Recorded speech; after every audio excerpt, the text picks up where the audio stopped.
नमस्कार मित्रांनो, welcome to S class education. आज आपण पाहतोय 11th standard physics chapter 12 magnetism या चॅप्टरचे असे काही इम्पॉर्टंट क्वेश्चन्स जे तुमच्या एक्झाममध्ये येऊ शकतात. So let us start. I hope की तुम्हाला व्हिडिओ क्लिअर पाहायला मिळतोय. नसेल पाहायला मिळत तर प्लीज क्वालिटी इन्क्रीज करा, जेणेकरून तुम्ही क्लिअरली हे सगळे बुक्स आणि टेक्स्ट पाहू शकता. सो पहिल्या इंट्रोडक्शनचा पार्ट ॲज युजल आपण स्किप करतो. डू यू नो वगैरे हे सगळं तुम्ही स्किप करू शकता. ट्रायडिस बिडिस जे काय आहे ते चालू करायचं आहे. मॅग्नेटिक लाईन्स ऑफ फोर्सच्या कॅरेक्टरिस्टिक्स किंवा प्रॉपर्टीज पासून या प्रॉपर्टीज एक्झाममध्ये विचारल्या जातात. सो या ज्या प्रॉपर्टीज आहेत 4 प्रॉपर्टीज या तुम्हाला लक्षात ठेवायच्या आहेत, एक्झाममध्ये येत आहे. ठीक आहे.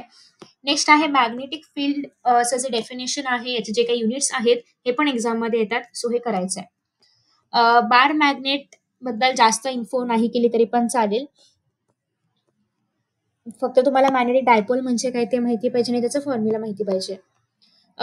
इलेक्ट्रोस्टॅटिक्स आणि मॅग्नेटिझम मधला difference just for your information तुम्ही लक्षात ठेवू शकता.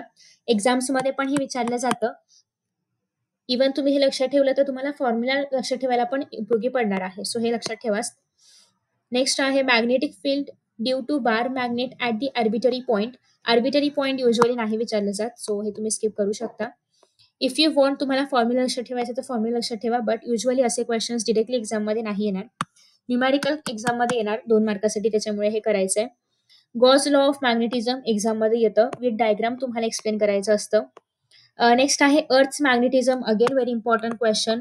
हा मोस्टली एक्झाम्समध्ये विचारला जातो. तुम्हाला अर्थ ड्रॉ करायचं असतं किंवा कधी कधी असं येतं की with respect to earth magnetism explain हे काही पॉईंट्स. ठीक आहे. मग तुम्हाला येईल की explain magnetic equator, explain geographic meridian, कसाही क्वेश्चन फ्रेम होऊ शकतो. पण बेसिकली क्वेश्चन याच पॅरेग्राफवरती असणार आहे. Magnetic inclination or angle of dip हे पण तुम्हाला त्याच अर्थच्याच अंडर एक्सप्लेन करण्यासाठी विचारलं जातं. त्याच्यानंतर usually maps of magnetic maps of earth हे काही क्वेश्चन नाही आहेत. हा क्वेश्चन करायचा आहे न्यूमॅरिकलचा. हा केला नाही तरी पण चालेल. आणि हे स्किप. सो बेसिकली एवढेच काही क्वेश्चन्स तुम्हाला करायचे आहेत. खूप छोटासा आणि इझी चॅप्टर आहे. जास्त काही याच्यामध्ये नाहीये, पण जेवढं सांगितलं तेवढंच करायचं आहे. तेच एक्झाममध्ये येणार आहे. सो तेच फक्त इम्पॉर्टंट क्वेश्चन्स आहेत. खूप स्कोरिंग आणि इझी चॅप्टर आहे. पटकन उरकला जातो. जास्त वेळ नाही घेत. आणि आय होप की तुम्हाला हा व्हिडिओ आवडला असेल. व्हिडिओ पण खूप छोटा आहे. Best of luck for your exams and see you in the next video. Bye bye.